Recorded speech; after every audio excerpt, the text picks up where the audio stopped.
Hello there. Welcome to Lost in Our 40s, a podcast by women for women, where we share thoughts and views on how to make life a little easier, a little better. Music by Atemi Oyungu. Welcome.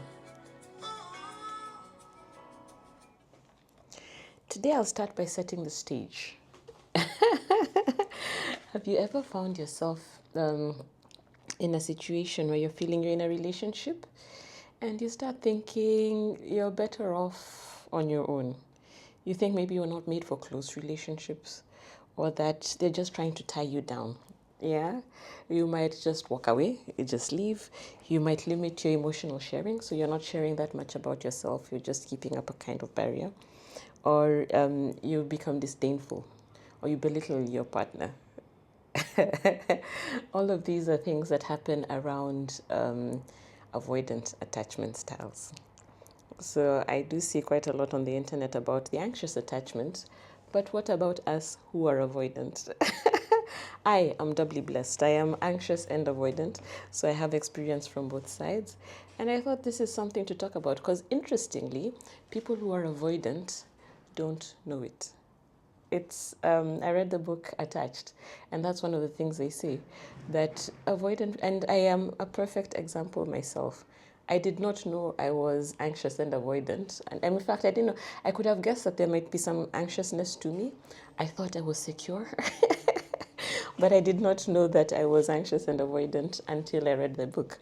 That book, somewhere in the middle, has some very deep and detailed exercise. So an exercise that just tells you to bare your heart and soul and, write. It's a writing exercise. You write details about the relationships you've been in and then answer a specific set of questions, quite a number of questions actually. And then it was after doing that looking and comparing the different relationships that I've been in, that I noticed that there were avoidant tendencies. I was the most shocked. And it's partly why I bring this. If you're unlucky in love and you're avoidant and don't know it, then this will hopefully help you, first of all, recognize it. I'm all about recognition. We cannot help the things about ourselves that we do not know. So welcome to today's episode. And I wanted also to frame my scene. And what I have here, I'm looking down at my notes. Again, same kind of questions. But have you ever been in a relationship where you just felt like getting away? Even just in the moment, physically away, or that the emotional wherewithal, it was just too much. You wanted just some detachment. Say it with me. You wanted space. It may be happening right now. You want space. And I have good news. I think I should start with this.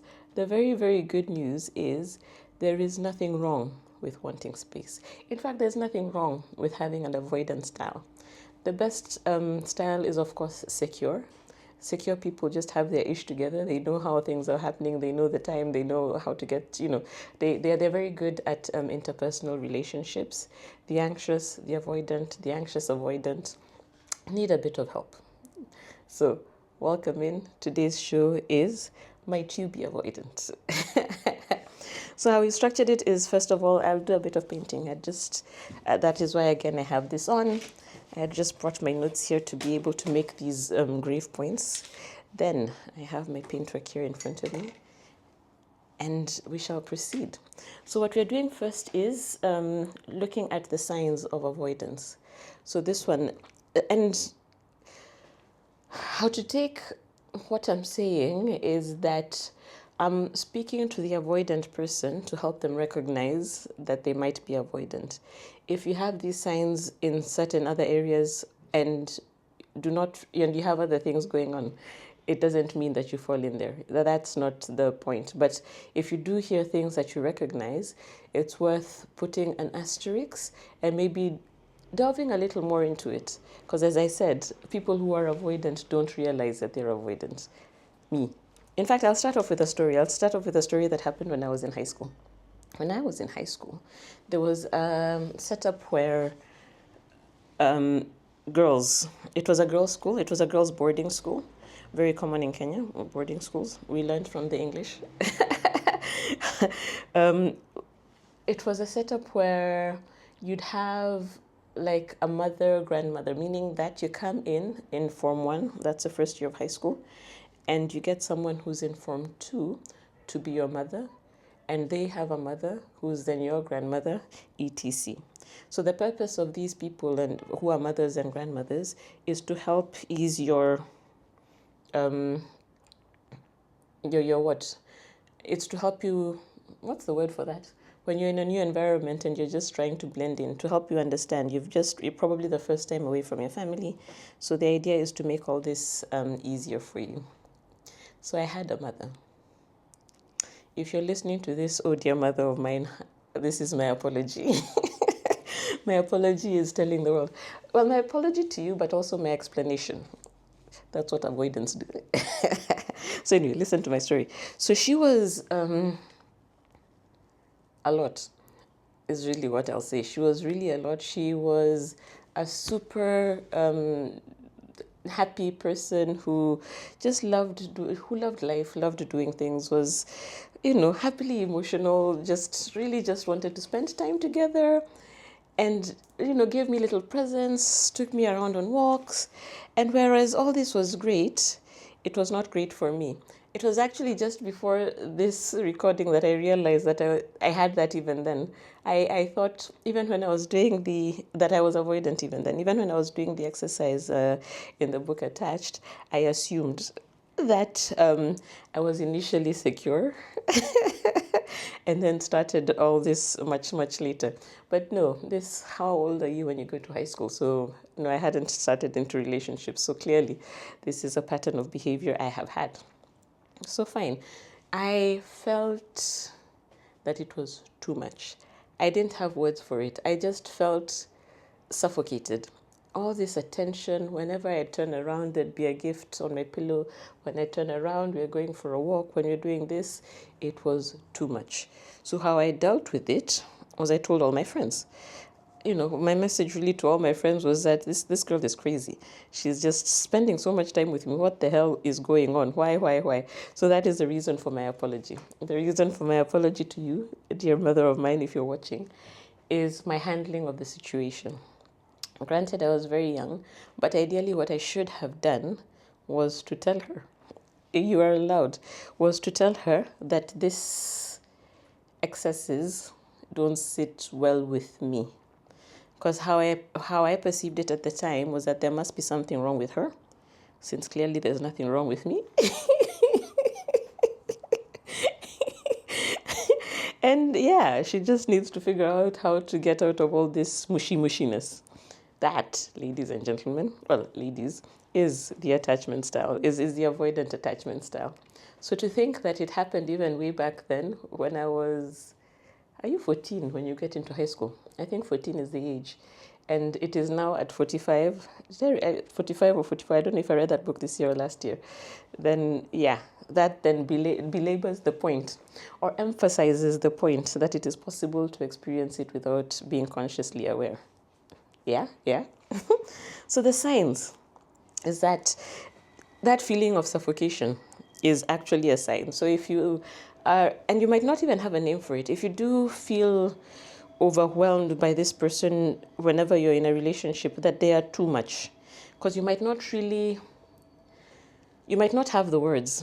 And I keep meaning to make a podcast episode about wording emotions. I think I did it in passing, but I want to do it in a bit more detail because of the importance of having the words. Because what you know is you feel the excess. You can feel that this is not working for you, but you might not be able to verbalize the need for space at the time. You don't necessarily know why you're feeling constrained. You don't necessarily know why you're feeling how you're feeling, but the immediate thing makes you want to do is to bolt for the door, to get away, to move. It is such a high level of discomfort that something needs to give, and more often than it will be you giving by getting out of the relationship. So, and that's what we've just said, that it's how you are. There's nothing wrong with wanting space. It is how you are, and that is okay. That is fine. And then this is then also the message to, we'll get into how to deal with this, but you don't need to sit in it and try to force yourself to accept it. What you do, well, even if we'll talk about it, but the cheat sheet is that you communicate, that you communicate effectively about your need for space, because it is a need. It is not a want. Yeah, needs are things you can't do without. Wants are the things that you just want. Without it, you shall the relationship shall implode. So that is one point. Um, the discomfort escalates over time. So it could be, which is actually what happened with me and that girl in high school. I couldn't. I didn't understand the situation, if I'm honest. I know what I felt, and I felt that she was wrong. I felt that if I'm honest, I probably felt that she was and trying to be my everything. And I think that's one of my points here. Well, there's that, expecting malicious intent, that in my head, the story I told myself about it was that she was trying. She was actually doing this on purpose. She was eating up the air around me purposefully, because I couldn't imagine how she doesn't know that that's the effect that it has on me. She, on the other side, was undoubtedly probably had anxious attachment styles. So she's just bouncing off the walls and being very, very happy and being needy, and just doing a little more to express her is it desire for closeness, something like that. So this is actually the clash between the anxious and the avoidant, that then this lack of communication means that you have both sides acting in different ways. So in my case, how I reacted was that I tried as hard as I could to pull away. When there was a walk planned, I just didn't show up, made excuses. Then you can see I was telling my friends that this girl is crazy or something along those lines, or just saying that I probably didn't say she's crazy, but I was just expressing that this is too much. But then I wasn't expressing it to her. And the end result is that she eventually found out that this is what I was saying from someone or other. And she was excessively hurt. She was extremely hurt. And, she went away. And frankly, from my perspective, that was a relief, because it ended. So bolting out of the situation, that is, for the avoidant, that is what we how to put it, because this is me, this is my story as well. So I'm not trying to paint anyone in bad light. I'm not saying that, even in that example, the fact that I was relieved when it ended is the reality of the avoidant situation. When the space is closed up, when there is no air, then something has to give. Ideally, seeking out there, stepping up and occupying the space and claiming the air would then mean that we can all live, we can all survive. There doesn't need to be this implosion. So that was the learning. I feel like I've lost track of my points. Escalates over time, gradually becoming untenable. I think that's what I've just described. In time, you may come to dislike this person, because if you're unable to voice your need for space, and this person is always there, always there, always there, then, because also of the malicious intent, you think that they just want to occupy your every space. They're trying to steal you. They're trying to steal you from yourself or something along those lines. With that in mind, it becomes, you get to dislike them. You paint them in dark light. Yeah. You may belittle them, even if only in your mind. Yeah, you don't even need to tell other people, but you then start just having this perspective that is not great about them. And you see, the more this escalates, because this is the conversation in your head, then that relationship is not going to last very long, is it? Yeah. Okay. You get into relationships, or this particular relationship, without serious thought into commitment. So whether consciously or unconsciously, you do not want to commit. That is not the point of the relationship.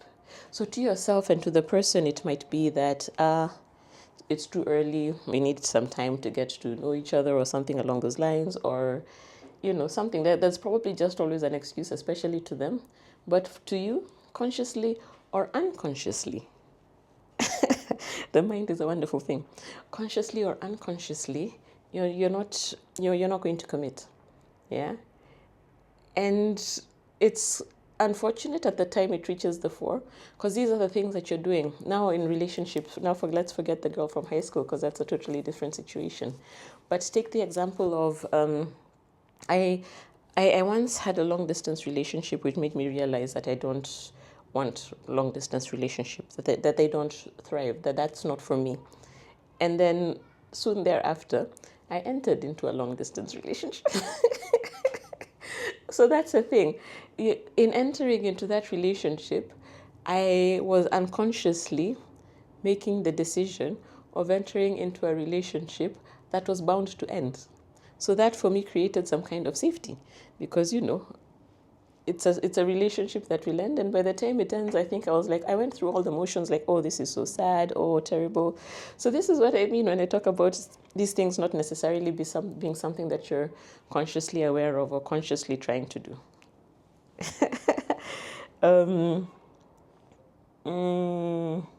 And I've put here as well that if they do become available for whatever reason, that leads to some kind of panic. So assuming that this long distance relationship somehow materialized, that the guy were moving to my town or something like that, then it becomes, even though not necessarily consciously, then it becomes a bit of an issue.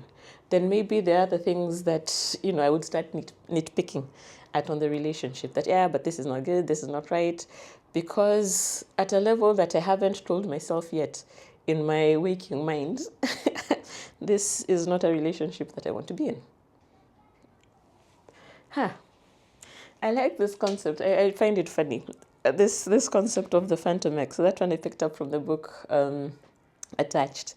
And I was thinking, as I was writing this, I was thinking that as I was writing my notes are from my experience. So I was thinking on this one, then I don't really have any experience at all. And then I realized I do. Did I write it? So what I have here is that you have someone in your mind that they will never measure up to, and someone your mind goes back to, possibly as the one who got away. I actually found that I did. There's someone who, it's not a very dramatic relationship, but every once in a while it comes back to my mind as, that guy was so great. That was, he was really, really good.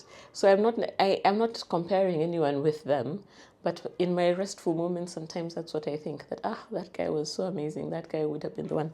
And yet, when I look at that specific relationship, and I think even that one was one of those that was destined to end. So I'm giving you all these stories to paint the picture of how these things happen without you necessarily digging in on the thoughts, without you necessarily you haven't sat there and told yourself, this is what I'm going to do. And that is the reason why people who are avoidant are not necessarily aware of it, because it's not this evil scheme that you've thought up in your mind. It's just things happening in the background that have this result. And at the end of the day, you sit there asking yourself, but I'm so unlucky in love. What happens? Without really noticing that you are the ones in certain cases pulling these strings that are making these relationships untenable, and because it was your plan from the onset. Yeah. Here on the Phantom X, I also have another example. There's the book, The Coincidence Makers. Quite a good book. I like it. It's a fictional book, a novel. I'll write the author's name in the notes if I can't remember it right now. And this is not really, it's not quite a spoiler, but I'm talking about a certain character in the book who has this woman he loves. And he loves that woman from the bottom of his soul. And when he is presented with the possibility of love elsewhere, he refuses it. Maybe I do give a spoiler alert. Do you skip 20 seconds in advance if you want to read the book? No, but no, I think that's too harsh to give that spoiler, because I think that's a key part into the book. So I won't give that. I won't give that piece out.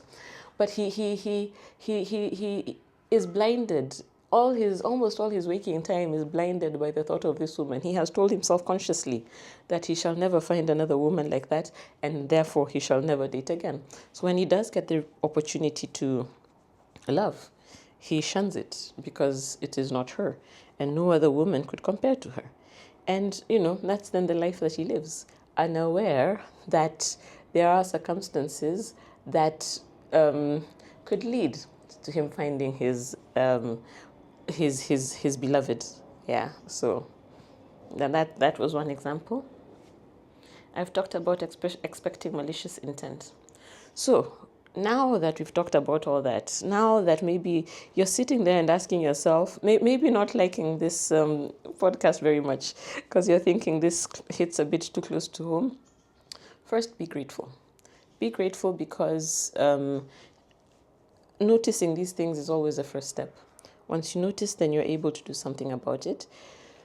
Becoming aware that you have avoidant tendencies or you are avoidant. Yeah, because usually it's either just secure, anxious, or avoidant. Apparently, the anxious avoidant make up, was it 3% of the global population or the American population? I can't remember what their statistics were based on in that book, the book attached. They said 50% were secure. Then anxious and avoidant were, I think, almost split down the middle, 25-25. I think one was 23, the other 20, something like that. And then what are we? Anxious, avoidant were the much smaller, the much smaller percentage. So, what to do?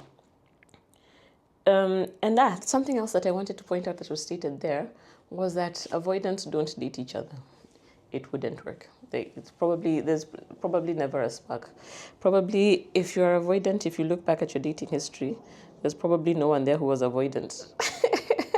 So with that in mind, and given the statistics I've just given, one of the winning things for anyone, an anxious or an avoidant, is to try to seek out someone who's secure.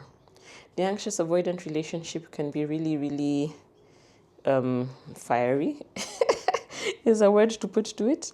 But seeking out a securely attached person would probably be better. Much more for the anxious person, yeah, because the secure person is more naturally adapted with dealing. The secure person has, they see the world, they see themselves as worthwhile people, good people. The world is a good place, and they don't stop from themselves from saying what they actually mean. So again, communication. So based on that, they are very good, especially for the anxious person, because then that is an easy fit. But I guess also for the avoidant person, for the same reason, because the thing with the avoidant person is that they are more, they are the ones who are trying to get away. Yeah. So yes, having a secure person is good, but the more important thing is to look internally. And to look internally, to recognize, first of all, this need for space. As I said, it is a need. Don't feel shy. Don't be apologetic. Do not apologize for things that you need. You do not apologize for needing to drink water. No, there's nothing wrong with you. Once again, you are absolutely fine. The only thing that you need to do is to be able to state your case, to be able to state that and especially when you start noticing it. When you're in a situation where you start noticing that this behavior is making you feel uncomfortable, have an honest conversation with your partner. A conversation along the lines of, this is where I am. This when this happens, and again, not the blame thing, yeah? So when this happens, I feel this way, and because of that, this is what I need. I don't know if it's in that book that I read of someone who got the solution of taking time away. As in, was it that, I don't know if they got a separate house or what it was. And that's actually interesting that I mentioned that I know. But interesting because here in Sweden, you do have an option of a kind of union recognized by law where people live in separate houses. So you're married. I mean, you're married, not married as such, but the way you have the different types of unions that are recognized. You can be living together and yet not married, and yet that is recognized. And here you have the additional step where you're living apart, and that union is recognized. So I'm not saying anyone should move to Sweden, but that can be a thing. It can be time away. It can be an hour away in a week. It can be stepping away from certain situations, so long as that communication has been held. That if there is a in fact, that's a good one. In Michelle's book, Michelle Obama, I speak of her like I know her on a first name basis. So in Michelle Obama's book, The Light We Bring, she talks of a situation where it was actually just that. She is much more, when there is a fight, she is much more calm. Let us finish it. Let us fight it out. Whereas Barack Obama needs a bit of time to process it first before it can be discussed and resolved. And she says that she initially didn't want that. I mean, if you're fighting, let's fight. Rolling up sleeves. I think I'm putting words into her mouth, but yeah. And it took them both some time to understand that this is the reality of the other.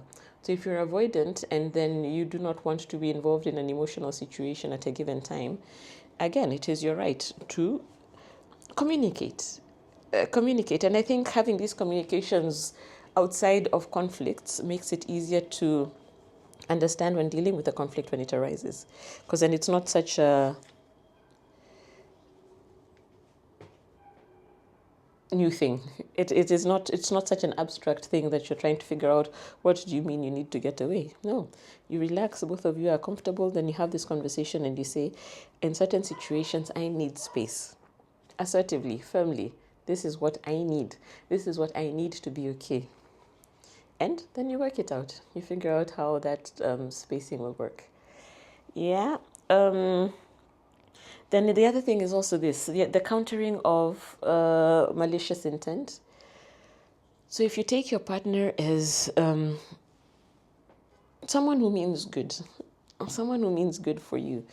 So if you don't paint them as someone who is out to get you, or someone who is out to tie you into a knot, yeah, then it becomes, you can be more receptive to the things they say, such that if they are calling you, your first thought is not necessarily that they're keeping tabs, that they just want to know where I am. This person is always just calling me.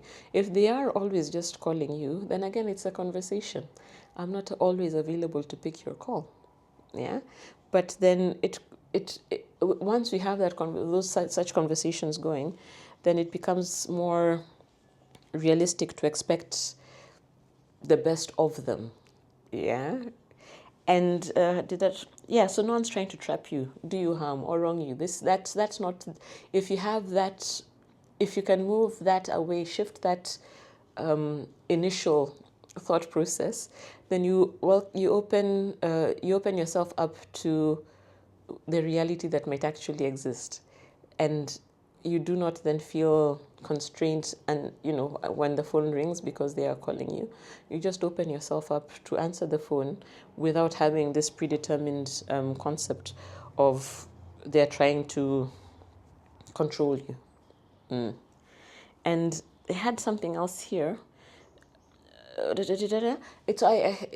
can't find it right now, but it was something around the lines of seeing yourself through the eyes of your partner. That seeing that you hold space for them, that not so much through the eyes of your partner, but seeing yourself as the emotional space that you two share is dependent on you two. So both of you are responsible in terms of how you show up. So with that in mind, being there in that perspective, and that involves also being vulnerable. Being vulnerable, allowing yourself to show yourself to your partner, because that's really one of the greater points of relationships. Being yourself, being vulnerable in that relationship coming out fully. And I know that can be quite a tall ask. Yeah, depending on many things, depending on many factors, but that can sound like an insurmountable mountain. That can sound like something you'd really, really, really rather not do. But then ask yourself, what if the experiences you've been having in relationships are not what you want, and this is a potential path to improve them? Is it worth it for you? Is it worth it for you? And being vulnerable, again, Brené Brown for me is always the person I go back to when I'm thinking of vulnerability. Please see her TED Talk if you haven't seen it on the subject of vulnerability. And it's that being able to show yourself is really an element of strength. That's what she says. Because being able to come out and say, look, this is me in my pure form, is probably like a simple necessity to be in a relationship. Because if you cannot trust the person you are in the relationship with enough for you to come out as yourself, then there is a question about the relationship in the first place. And that, again, was actually one of the notes that I put in as well. Question, query, why did you get into that relationship? Was it to get away? Was it in the understanding that it will end? And these things aren't always that clearly visible. So one of the ways that, in my case, one of the things that helped me be able to see that particular aspect is, and this was even before the book Attached, is looking at the patterns that show up in my life. So such that I came one day to notice that exactly that. I've entered into a relationship that is bound to end. Why? And I've done it, maybe more than once. Why? Because when you can see it from that objective stance, it becomes much easier to realize that there's something about your approach that needs to change. It's not as easy to see while you're in the thick of things. While you're in a relationship, it's really hard. Maybe it's not. Maybe it's also just journaling. It's the amount of self-introspection that you do that can help you in this space. And with that, it was the last point I wanted to say, because it really talks about that, this introspection. Consider your views about yourself. Self-love, self-worth. Where do you stand? So I call inner work, what did I call it? Keeping fit inside. So inner work is this introspection, journaling, meditation, these things that you do to get deeper in touch with yourself, and that will help you understand why you're showing up, how you're showing up. So on my website, I do have a workbook that actually deals with, it's called Finding Me workbook. That talks exactly into that, how the actual steps that you can take on a day-to-day, from truths that you might not be aware of, from mirror exercises, journaling exercises, what else are there? Things to consider letting go of. So these things that can help you get a little closer with yourself. Yeah, so that is the inner work perspective. And I said again, you are not wrong by being the way you are. You just need to work a little harder than the secure at making the relationship one that works for you and your partner. So the secure people are born with the easier, get to be the ones who have an easier time when it comes to these things, communication and these kind of things that relate to relationships. So you're not wrong if your attachment style is avoidant, but then there are things that you can do, and that's just that. It's the ones that we've discussed that can then bring you closer to the kind of relationship that you actually want. Thank you for spending time with me today. I won't show you my painting. I think I won't be showing it to you because then that gives me undue pressure. But thank you for joining me today. I truly appreciate your time. God bless. Have a great day, week, time, evening, wherever you are. Bye-bye. Music by Atemi Oyungu. Content and production by me, Shiro. Get in touch at lostinourforties.com.